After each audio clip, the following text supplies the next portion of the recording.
Fijaros para qué sirve la acacia. La tan odiada acacia que nadie la quiere tener. Le das unos cortecitos. Y ahora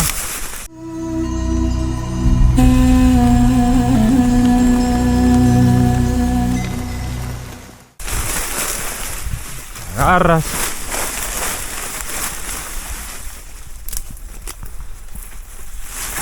y cubres la caña.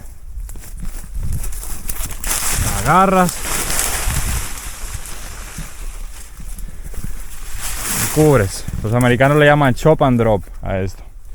Bueno, pues la acacia es una gran generadora de biomasa. Todo esto es biomasa. Se corta, aquí ya tiene varios cortes. Aquí le hicimos este corte. En vez de cortarla abajo, la cortamos más arriba. Entonces, cada brote es una gran cantidad de biomasa para cubrir. Y entonces ahí ya no hay que echar herbicida, ya no hay que deshiervar, ya no hay que estar con la azada. Cubrir es la manera más eficiente de que no nazca hierbas adventicias o hierbas que no nos interesen y abonar la tierra. Porque donde hay biomasa hay comida para la microvida del suelo. En el suelo, aquí debajo, por eso tenemos que cubrir el suelo. Aquí hay vida, hay hongos. Mira, esto es un hongo, hay bacterias. Los hongos normalmente comen materia orgánica lignificada, o sea, leña, material arbóreo. Por eso es importante tener árboles. La acacia, aunque tiene parte más vegetal, más de celulosa que alimenta bacterias, también tiene lignina, leña. Con lo cual esto, en contacto con el suelo,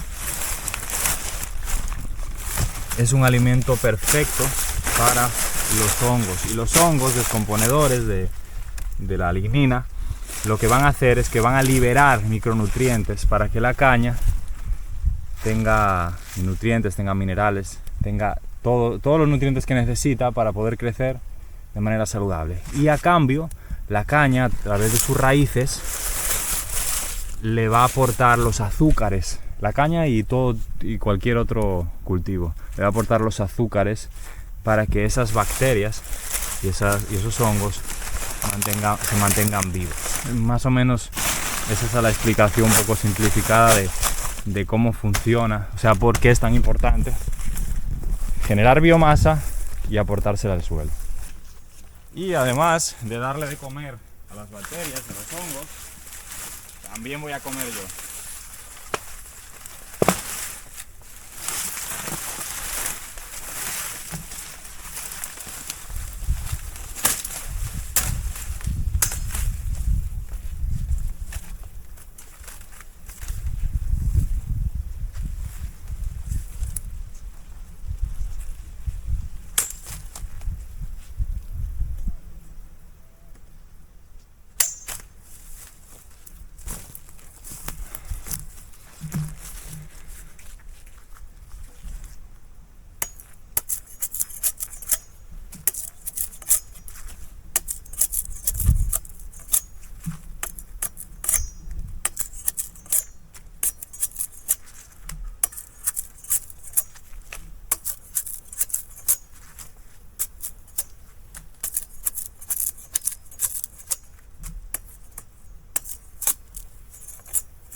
Están súper dulces. Cuando ya están criollando, como le dicen, echando renuevos, se ponen súper dulces.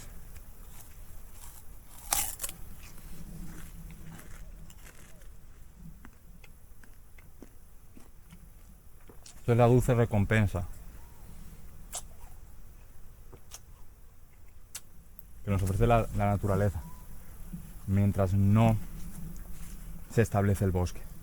O sea, estas son las primeras especies generosas que nos aportan mucha biomasa, porque si os fijáis cuando corté la caña, toda esa parte de arriba, eso es biomasa muy buena, aporta biomasa y nos aporta alimento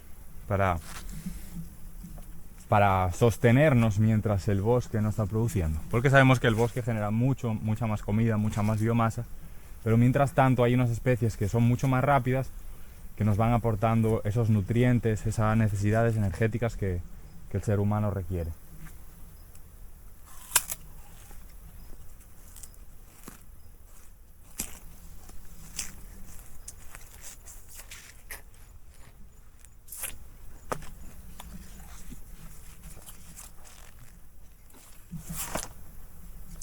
Buenísima.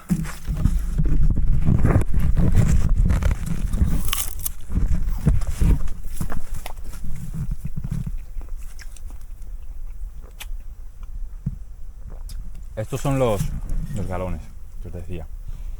2 galones de estos por persona, prácticamente. ¿Se podría usar menos? Sí. Pero como vamos todos los días al arroyo, de todos modos, pues llevamos dos por persona, uno en cada mano, y uno lo usamos para tomar, para beber agua, que normalmente la vamos a buscar cada 2 días, más o menos 2 o 3 días, dependiendo de las personas que estemos aquí, y con eso pues es suficiente. Pero queremos, con la ayuda de Dios, pronto establecer las cabañas allá en una zona mucho más cerca del agua, donde podamos tener esa bomba de ariete. Eso es lo que queremos. Así que vais a ver todo el proceso, vais a ver cómo vamos construyendo también las casitas. Serán casitas que obviamente no podemos decir que son 100% ecológicas para todos los contextos, pero aquí sí son 100% ecológicas, porque vamos a usar el mínimo de materiales que contaminan el medio ambiente. Digamos, vamos a usar madera, pero es que aquí hay demasiada madera en abundancia, y nosotros lo que queremos hacer es ir tumbando el bosque. No es bosque nativo, esto fue quemado hace muchos años y fue sembrado de caña, y luego pues volvió a nacer un bosque secundario, volvieron a tumbarlo y así. O sea, realmente no es ni siquiera bosque nativo. Queremos cortar todo lo que hay aquí, todos los árboles que han nacido, para poder establecer un bosque que el ser humano pueda integrarse. Un bosque, como le dicen, un bosque humano. Un bosque en el que el ser humano no sea como una reserva forestal alejada del ser humano, sino que sea una reserva de inclusión del ser humano, donde el ser humano pueda vivir, porque realmente nosotros venimos de aquí, este es nuestro hábitat.